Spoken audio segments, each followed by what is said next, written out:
ओम साई राम, साई सुप्रभात। आशा करती हूँ कि आप लोग बहुत अच्छे होंगे। और पिछला सप्ताह मेरे साथ साथ मेरे ख्याल से हर भारतवासी के लिए बहुत दुखद, असीम दुख, असीम पीड़ा, बहुत कष्ट का रहा।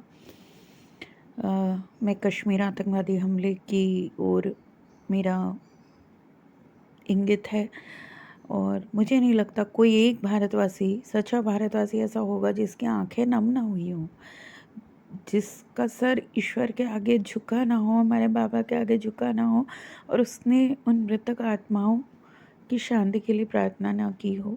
तो अगर कोई छूट गया हो प्रार्थना करने से तो प्लीज़ उनके नाम का एक दिया अपने मंदिर में ज़रूर जलाइएगा और प्रार्थना कीजिएगा कि उन सभी मासूम दिवंगत आत्माओं को शांति मिले और उनके परिवार में जो पीछे रुल गए हैं, जो बहुत तकलीफ़ में हैं। एक 6 दिन 10 दिन की ब्याहता अपने पति को अंतिम विदाई देते हुए ये कहती है कि मैं हर वो चीज़ हम लोग करेंगे जिससे आपका सम्मान बढ़े। जय हिंद। तो बड़े ही कष्टपूर्ण, बहुत हृदय विदारक वो विजुअल्स थे।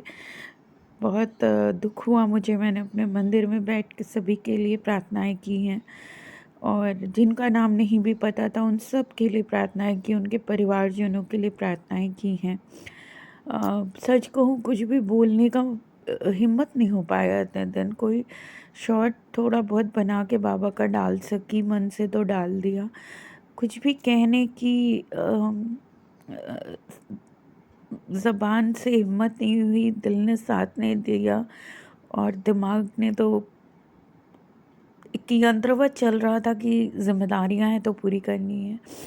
मानती हूँ मेरा अपना कोई नहीं उसमें था, कोई ब्लड रिलेशन नहीं था, लेकिन क्या हमारे भारतवासी हमारे सारे अपने नहीं हैं? है ना? तो ये दर्द तो कश्मीर से कन्याकुमारी और गुजरात से लेके बंगाल और हर एक भारतवासी के मन में है, बहुत ज़्यादा है।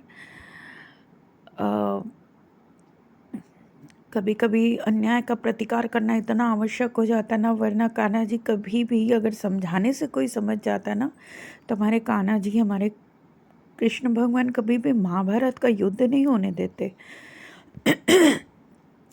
हमारे बाबा भी यही कहते हैं, बिल्कुल सब्र रखो, धैर्य रखो, ईश्वर में विश्वास और श्रद्धा भी रखो, लेकिन आपकी आंखों के सामने अगर ज़रूरत से ज़्यादा अन्याय हो रहा है तो उसका प्रतिकार अवश्य करो, अन्यथा मनुष्य जीवन हमारा व्यर्थ है।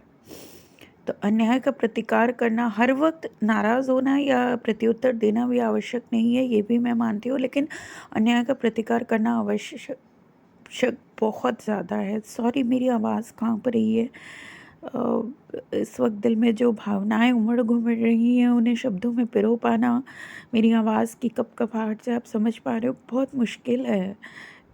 कैसे आज क्या संदेश दूँ? यही संदेश बस बाबा का जो मन में मेरे चल रहा है वही आप तक पहुंचा रही हूँ। वही प्रयास है मेरा कि प्लीज़ उनके नाम का एक दिया अवश्य जलाएं, उनके परिवार के लिए प्रार्थना करें, उनके लिए प्रार्थना करें। हो सके तो एक छोटा सा पेड़ उनकी याद में अपने आंगन में ही लगाएं, अपने घर के गार्डन में किसी गमले में लगा दें, किसी पार्क में लगा दें। और इस दुख की घड़ी में हम सब उन सारे शोक संतप्त परिवारों के साथ हैं, उनकी हिम्मत बन के खड़े हैं, वो अकेले नहीं हैं। ये संदेश आप जहाँ भी जैसे भी दे सकें वो अवश्य दें और बाबा हम सबको इस आपदा से जूझने की शक्ति प्रदान करे। बाबा से भी यही प्रार्थना है। और एक नए सप्ताह का आरंभ हो रहा है, तो आपका आने वाला सप्ताह बहुत अच्छा, शुभ, मंगलमय, कल्याणकारी हो, यही प्रार्थना है। ओम साई राम, जय साई।